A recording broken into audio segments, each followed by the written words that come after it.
যে গ্রামের পাড়ার ছেলে নাহিদ, সে বিদেশ পাড়ি দিছিল লেবাননে, এবং সে হতদরিদ্র পরিবারের ছেলে, বাপ প্রতিবন্ধী টাইপের, দুটো ভাই, বড় ভাই সে সংসার নির্বাহ করার জন্য দেশ পাড়ি দিছিল।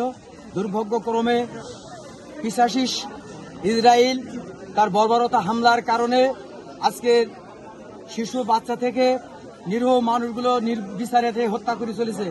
আমরা ইতিমধ্যে শুনতে পেয়েছিলাম যে আমাদের এই ছোট ভাই সে ইসরায়েলের হামলায় লেবাননে নিহত হয়েছিল, কিন্তু আমরা খুবই শঙ্কিত এবং দুশ্চিন্তাগ্রস্ত ছিলাম যে তার লাশটি দেশে আসবে কিনা, এই নিয়ে খুবই সহিংসা ছিলাম।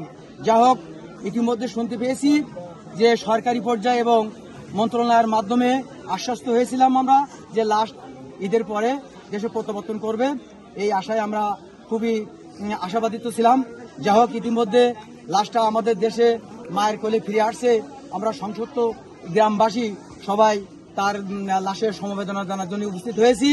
সরকারের কাছে আমার এতটুকু আকুল আবেদন গ্রামবাসীর পক্ষ থেকে, এই সংসপ্ত পরিবারে এই লিবানিস যে হত্যা যে ছেলে নাহিদের সহায়তার হাত যাতে সরকার একটু বাড়ায় দেয়, এই হতদরিদ্রের আমরা সবাই সেদিকে আশ্বস্ত আছি।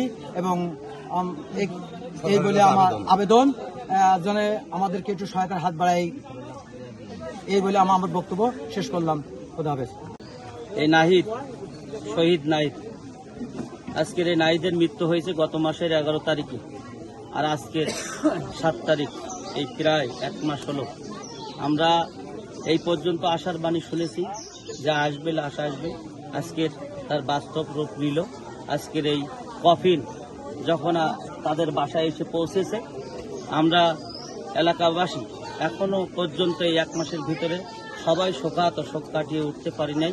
তার ভিতরে এই নাহিদের কফিন, এই পরিবার আজকে দেখলাম যে স্বজনহারা, কত হৃদয় বিদারক দৃশ্য। এই মৃত্যু এই মানুষকে স্মরণ করিয়ে দিয়েছে যে জন্ম নিলেই একদিন মানুষকে মৃত্যু স্বাদ গ্রহণ করতে হবে। আমি এই পরিবারকে আজকের তাদের আকুতি মিনতি কাকুতি দেখেছি যে আজকের সর্বস্ব হারিয়েছে এই পরিবার। 16 থেকে 17 লাখ টাকার ঋণগ্রস্ত, একদিকে ঋণের দায়ভার, অন্যদিকে এই সন্তান হারার জ্বালা। এই দুই জ্বালা যন্ত্রণা মাথায় নিয়ে তারা আজও পর্যন্ত আশার বাণী নিয়ে বেঁচে আছে। আজকের এই শোকাহত পরিবারের প্রতি আমি এই এলাকাবাসীর পক্ষ থেকে সমবেদনা জানাই।